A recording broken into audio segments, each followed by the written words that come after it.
रहमतुल्लाहि व बरकातुहू। रमज़ान का मुबारक महीना ख़त्म हो गया और अब शव्वाल भी ख़त्म होने जा रहा है। अगर आपको याद हो तो हमने रमज़ान में अल्लाह ताला से बहुत सारे वादे किए, बहुत सारी दुआएं की और ख़ास तौर पे ये दुआएं की और ये वादे किए कि इसके बाद भी हम अपनी नेकियों को किसी न किसी हद तक जारी रखेंगे। मगर जब रमज़ान गुज़र जाता है और दिन आगे गुज़रने लगते हैं तो वैसे वैसे रमज़ान का असर भी ख़त्म होने लगता है। वो बातें भी भूलने लगती हैं जो हमने कभी रमज़ान में अल्लाह ताला से राज़ो नियाज़ की थी या कभी हमने सोचा भी था कि हम ये नेकियां जारी रखेंगे।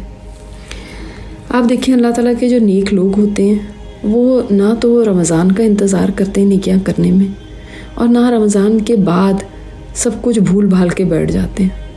उनकी सारी ज़िंदगी जो होती है आखिरी दम तक वो नेकियों को कमाने में और इसकी दौड़ में गुज़रती है। पिछले दिनों जब इमाम मस्जिद नबवी जो साबिक़ा इमाम थे और मस्जिद क़ुबा और क़िबलतैन के इमाम क़ारी मोहम्मद ख़लील रहमहुल्लाह वो अपने आखिरी अय्याम में थे तो उनकी वीडियोस हमें मिलती हैं कि अपने शागिर्दों से हॉस्पिटल में भी कुरान सुन रहे थे।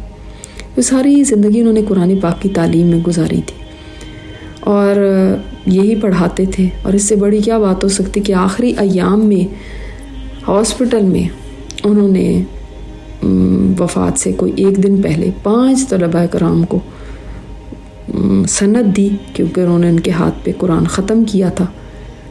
3-4 महीने से शागिर्दों से कुरान सुन रहे थे।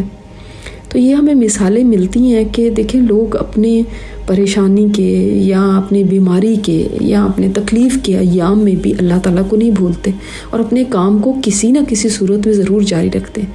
इससे ज़्यादा क्या बात होगी कि किसी के वफ़ात का दिन करीब हो, एक दिन पहले भी वो इस काम में लगे हुए हैं, जबकि इसका मतलब है कि उनकी तबीयत खासी नासाज होगी कि एक दिन बाद वफ़ात हो गई। तो लेकिन उन्होंने काम नहीं छोड़ा।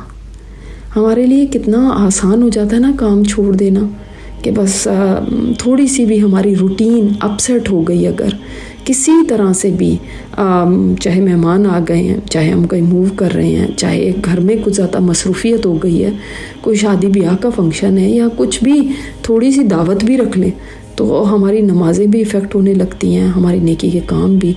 हम सब भूल भाल जाते हैं कि हमने ये भी कहा था कि हम कुरान पाक इसी तरह रोज़ाना पढ़ा करेंगे। चलो थोड़ा कम पढ़ लेंगे लेकिन पढ़ेंगे ज़रूर, या हम रोज़ा रखा करेंगे, हर हफ्ते में एक दफ़ा ज़रूर रख लेंगे, या फिर हम अपनी नमाज़ों में खुशू और बढ़ाएंगे। वो सब चीज़ें याद भी नहीं रहती हैं। तो जो याद रखने वाले हैं वो ही आखिरी दम तक भी इसी काम में लगे रहते हैं और जो भूल जाते हैं उन्होंने वंस अ वाइल जब रमज़ान आएगा तो उस वक़्त ही उन्होंने ये काम करने सोचें आखिरी वक्त में वो कैसे ये काम कर सकेंगे। जिनको छोटी छोटी चीज़ें अपसेट कर देती हूँ, रूटीन को बिल्कुल अपसाइड डाउन कर देती हूँ, वो आखिरी अपने दिनों के अंदर कैसे अपनी रूटीन को बरकरार रख सकेंगे। लिहाजा आप बहनों को मैं यही कहूँगी कि उन बातों को ना भूलिएगा, उन दुआओं को ना भूलिएगा और किसी न किसी हद तक अपने तौर पे ज़रूर कोशिश करते रहें, अपने आप को घसीट के लेकर आएँ इस तरफ कि मैंने ये काम करना ही है।